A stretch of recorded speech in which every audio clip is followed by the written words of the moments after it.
Alrighty, hello, for Life here, bringing you guys another Blast from the Past. Now, for those who don't remember, Blast from the Past is where I take a look at an older archetype and kind of go over its cards from real life and from the anime and discuss if this deck, how it would do if it got more support, what kind of more support it would need, or if I think it even needs more support. So, we're going to be taking a look at Meklords. This is one of my personal favorite decks. They're very fun to play, but however, they can also be very frustrating to play, as they are very much a one-trick pony deck. This deck hates on synchros. That is its goal. Make synchro players have the worst time imaginable playing Yu-Gi-Oh! And they are all about that anti-synchro hate, and you're going to see that a lot, especially with the big boss guys over here, because they all have something to do with anti-synchros. Now, sadly, they were released in the last set that was in 5Ds, and so therefore, right after that, XCs came out, and they didn't really get very much time to shine at all. So, let's get on with this. So, Meklord Army of Weisel. This card gains 100 attack for each face-up Meklord monster you control, except this card. Once per turn, when another Meklord monster you control declares an attack on defense position monsters your opponent controls, you can activate this effect. During battle between an attacking Meklord monster you control, except this card, and a defense position monster whose defense is lower than the attack of the attacking monster, inflict the difference as battle damage to your opponent. So the nice thing about Weisel is that he gets powered up by the other Meklords that you control. Not to mention, he also can give your other Meklords defense piercing. So, now, why is that useful? Well, we're going to get to that whenever we get to the main Meklord Emperors. So, as you may have noticed, there's the armies and then there's the Emperors. The armies are there to support the Emperors, and the Emperors are your main beat sticks. Now then, Meklord Army of Granel. This card gains 100 attack for each face-up Meklord monster you control, except this card. When this card is normal summon, you can have the attack of one face-up monster your opponent controls until the end phase. This guy's actually really nice. I hate it how he only gets that effect whenever he's normal summon, but hey, that's still being able to just cut something in half. He can get over anything that's 3,000 or lower, which is, up to 3,200 if I'm right, because then he can kamikaze. And that is really nice. And of course, that also helps with the other Emperors, because hey, they may not be able to punch over something. Then there's the Meklord Army of Skill. This card gains 200 attack for each face-up Meklord monster you control, except this card. When this card is destroyed by battle and sent to the graveyard, you can summon one Meklord Army monster from your deck. So first and foremost, he gets 200 attack instead of 100 attack. That's mainly because he's the lowest attack point monster with 1,200 attack for the armies. But however, the fact that he's a giant rat for the deck, that sounds kind of mean whenever you say it like that. But however, being able to search out the other armies, or even other copies of himself, is really nice. Now, the only reason why he gets it by battle and not by card effect is because of these guys over here. The three main Emperors. The three main Emperors all have one similar effect, and then they have their own little things. The three main Emperors all can not be normal summoned or set, and they can only be special summoned whenever a face-up monster you control, or any monster, face-up monster you control, is destroyed by card effect and sent to the graveyard, and then you can summon it from your hand. And then they all have their own little tricks and their own little tricks. I almost said ponies. I don't know why. Like one trick pony. They all have their own tricks after that, and they all have really decent effect. Well, good effects. Although Skill, he has a good effect as well, but it's not all that great either.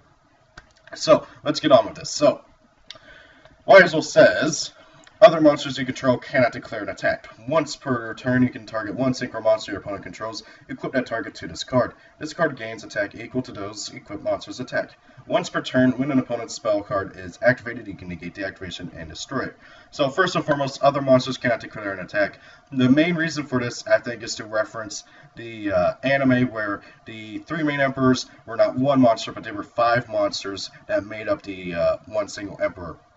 I was going to include them down here with the anime cards, but however, there's way too many monsters because, again, there's 5 separate monsters to make up this one monster, as well as him and him. Not to mention there's the cores, which you need as well, and then, there's also upgraded versions of each of the pieces. So, it's really complicated how the deck was run in the anime. Now, secondly about this guy is being able to suck up a synchro every turn, and there's no limit to how many he can take. That right there is amazing. Normally on monsters that can take monsters your opponent controls and equip it onto them, they have a limit. Plasma, Death Synchro Plasma, can only have one monster equipped onto them at a time. Relinquished as well can only do it once a time. But however, of course, like let's say that card gets destroyed, they can take it back, they can take another one. These guys, however, and it goes for all three of them. Well, actually, all four. I don't think this guy can suck up a synchro. They don't care how many there is. They can just keep sucking them in. But however, they can only do it once a turn, which is not bad. But however, it's also a bit obnoxious. Now then, Weisel is the main one that is used quite often because he has the highest attack. Obviously, he has the highest guaranteed attack, and also he can negate any spell card once a turn, which is really, really nice. Just being able to stop a spell card. And he has 2,500 attack, 2,500 defense. That is a really good stat line. Then we have Meklord, Emperor of Granel. Sorry, gotta clear my throat. When they face up monster, I already talked about that. Let's see here. This card gains attack and defense equal to half of your life points. So if you summon him while you have 8,000 life points, he's at 4,000, 4,000. That is a lot, but however, if your opponent attacks your other dudes, you will start losing life points, and he will start dropping in attack power, so you got to be careful about that. Once per turn, you can suck up a synchro and you equip it onto this card, and he gets attack equal to that.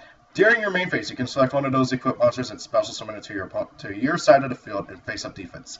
So that is really good. Okay, I'm going to take your Stardust, and then, oh hey, I'm going to summon it onto my side of the field. That is really good, and that is really powerful. And just being able to steal any of your opponent's synchros, and then basically just even keep it on as a monster card, not just the equipped card. So like, let's say he has 4,000 attack, and you don't need to have, I don't know, in the case of Stardust, that'd be, what, 6,500? Say, screw it, I'm going to put my Stardust on the field so that I can protect my Granel.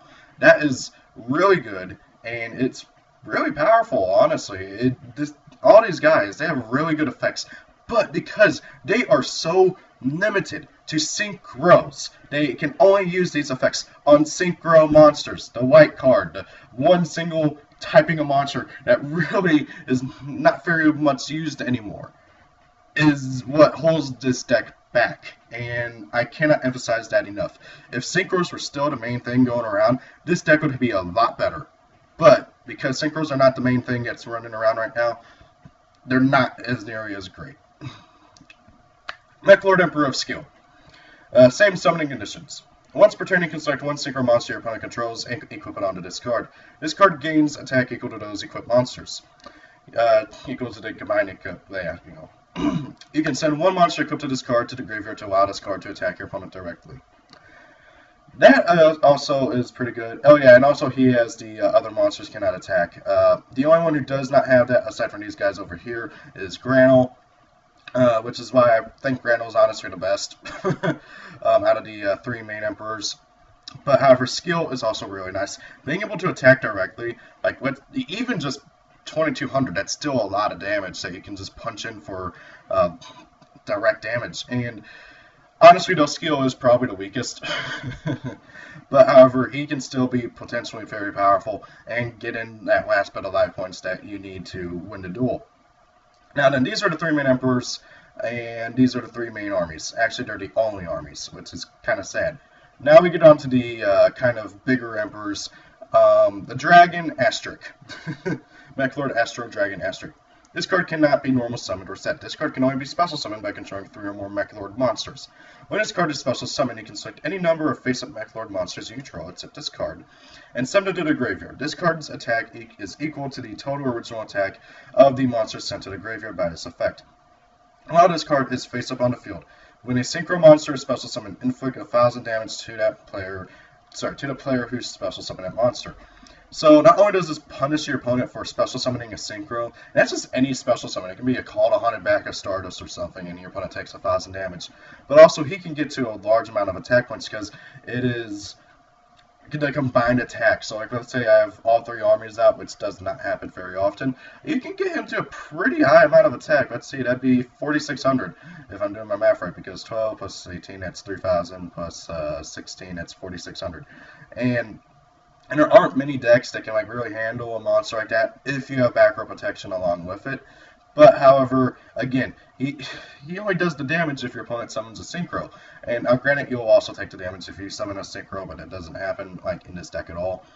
So he's honestly also probably the worst of the Meklords, in my personal opinion. And then there's Meklord Astro Mechankyle. This guy, I believe, was used in the final duel between Yusei and the final main antagonist. And so basically, he can only be summoned by sending 3 other Meklord monsters from your hand to the graveyard. And that's the only way you can summon him, by sending 3 other monsters. You must neg 3 to summon this guy. Yet you get a 4K beat stick. And he has some pretty good effects. Again, they're all synchro based though. He's pretty much useless against an Xyz deck, with the exception of being a 4K by 4K beater. So, what can this guy do to synchros? Once per turn, you can select one face-up synchro monster your opponent controls and equip it onto this card. This card gains attack equal to the equipped monster's combined attack. Once per turn, during your standby phase, you can send one of those monsters to the graveyard to inflict 1,000 damage to your opponent. To inflict damage to your opponent equal to its attack. You cannot conduct your battle phase the turn you activate this card. So you have to neg 3 to summon him. By the way, you also have to do that with asterisk. I forgot to mention that. And why does he need to gain attack? Why can't you like equip the monster onto him, and then if he would be destroyed or something, you can send it to the graveyard? He already has 4K attack. He doesn't need any more attack power. But however, with that being said, though, he is still a very scary boss monster for this deck. Mostly because if you absorb a synchro, especially a high attack power synchro, like let's say your opponent has, like you know your opponent has a mirror force and you do not want to attack into it, you can just keep taking their synchros and then during standby phase send it to the graveyard, inflict a crap ton of damage to your opponent equal to that monster's attack power. That can potentially like just really screw over your opponent. Now, my only real complaint is that you got a neg 3 to summon him, and again, synchro based only. Product of their time, really. Now then, onto the spell support. Boon of the Meklord Emperor. I really like this card, but there's something that really holds this card back. Activate only if the only face-up monsters on the field are exactly two Meklord monsters. Draw 2 cards. You cannot conduct your battle phase to turn you activate this card. So, you notice that it's not once per turn, so you can activate as many as you want, potentially drawing 6 cards, which is really nice. But, you can only activate this if the only face-up monsters on the field are exactly 2 Meklord monsters. You must have exactly 2 Meklord monsters out on the field. And your opponent cannot have any monsters out on the field that are face-up. So, this card is both really, really good and really, really bad at the same time. Because, yes, if you're going first and you get out 2 Meklords, which is not hard to do, especially once you get over to this card right here, you can potentially draw 6 cards. But, mid to late game, especially whenever you start finding it hard to get out of Meklord, and your opponent has a crap ton of monsters out, this card is crap. Like, it's literally only good in the first turn if you're going first.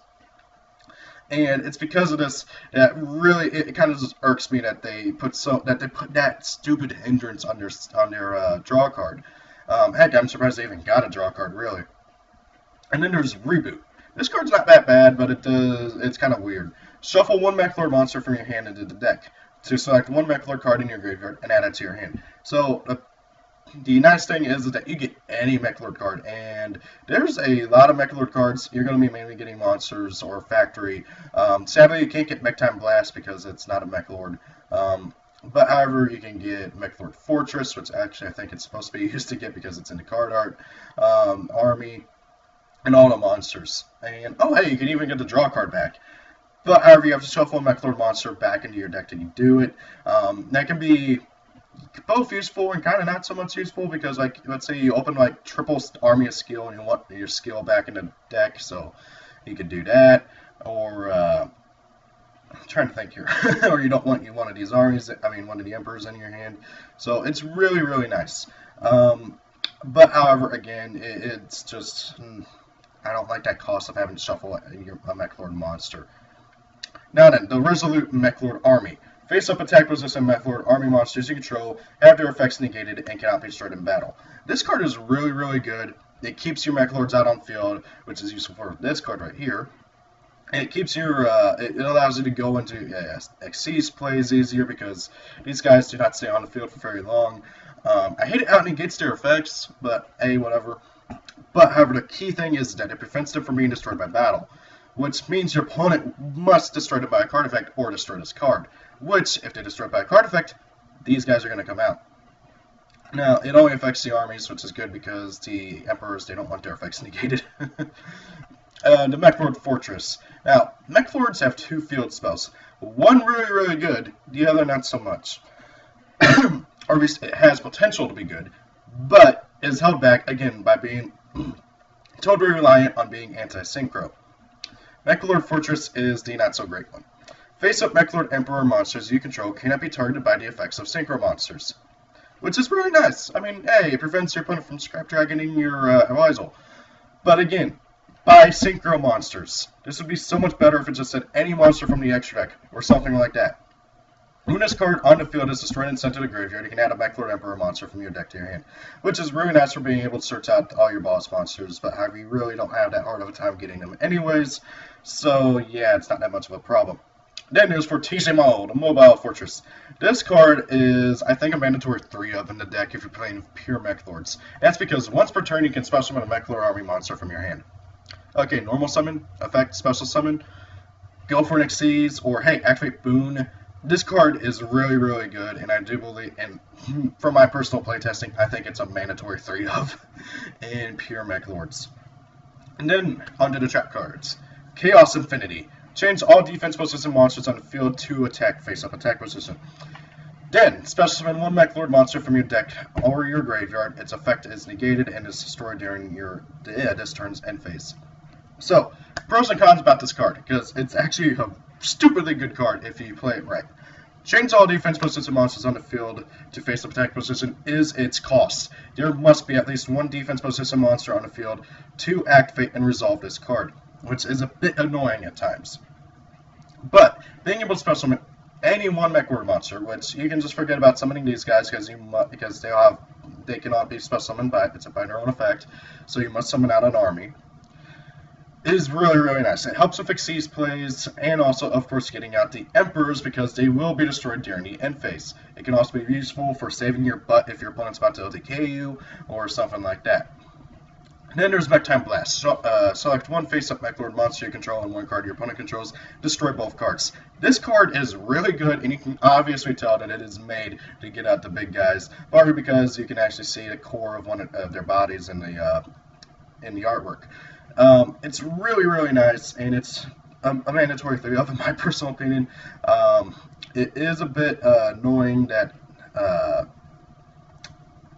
it has to be a face-up Meklord, but however, of course, that's useful for the fact that these guys have to can only be summoned whenever a face-up monster is destroyed by a card effect. But however, sometimes like there's times when like your opponent has like Bottomless or something. And actually, I think they will get their effects off of Bottomless. I'm not entirely sure. I can't remember. So, Meklord Factory. And this card is also a pretty good card right here. Activate only when a face-up Meklord monster on the field is selected as an attack target. Select 1 Meklord army monster in your graveyard, add it to your hand, then destroy the attack target. So, not only do you get to recur one of your armies, but you also get to destroy the monster that was being attacked. And then, if you have an Emperor in hand, you can summon out the Emperor. This card is really good. It helps recur your armies. It helps get out your big guys. And the only problem I have with this is that you have to wait for your opponent to attack one of your armies. Or any of your Meklords, really. So, that's all the stuff that we have in TCG and OCG. In the anime, they worked a lot differently. Okay, each of the Emperors, as I explained earlier, or as I think I explained earlier, was comprised of 5 different monsters that acted as 1 monster whenever you summoned them out, but they would take up all 5 spaces. I did not decide to include them on here because honestly that whole mechanic is just terrible in real life, and I didn't even want to go through all like 20 different cards because there's the base core, and then there's the base of the monster, the arms, the legs, and then I think 1 or 2 other parts, and then there's upgraded versions of those, and it would just, I'd be here for like an hour talking about it. But we will talk about some of their spell and trap cards that would help out the deck if we had it. So, first up is Aurora Draw. Activate only if you control a face-up Meklord monster and have no other cards in your hand. Draw 2 cards. This is really nice, okay? Just being able to have a Meklord monster out. Sure, you have to have no cards in your hand, but being able to draw 2 cards like this is much easier than having to have exactly 2 face-up monsters that are Meklords on the field. Then there's Meklord Emperor Creation. This card actually does require the cores of Weisel, Granel, and Scale from your, from the anime. But however, I figure like if they were to release it, they could change it to banish 3 Meklord monsters from your graveyard, special summon 1 Meklord Astral Mechanikael from your hand or deck, ignoring the summoning conditions. Then equip this card to it. If the equipped monster would be destroyed, you can banish 1 Weisel, Granel, or Scale monster from your graveyard instead. This card would really help out, and it would help with the whole thing with Mechanikael not being able to protect himself. Because this kind of does that. Then there's Battle Return. During your battle phase, you can select 1 Meklord Emperor monster you control. The attack of that monster is half until the end phase, but it can attack twice during the battle phase of this turn. That is really nice. The sad thing is that really I'd only ever want to use it on Granel because, oh hey, half of like 4,000 is 2,000, and that's the highest out of this because that his would be 11 and his would be 1250. And it's nice to be able to just attack twice, and it doesn't even say on monsters or anything. Attack Cannon. Activate only if a Meklord Emperor monster you control attacks your opponent's monster and that monster is still on the field at the end of the damage step. Send 1 face-up attack monster you control to the graveyard. Select 1 monster your opponent controls and destroy that monster.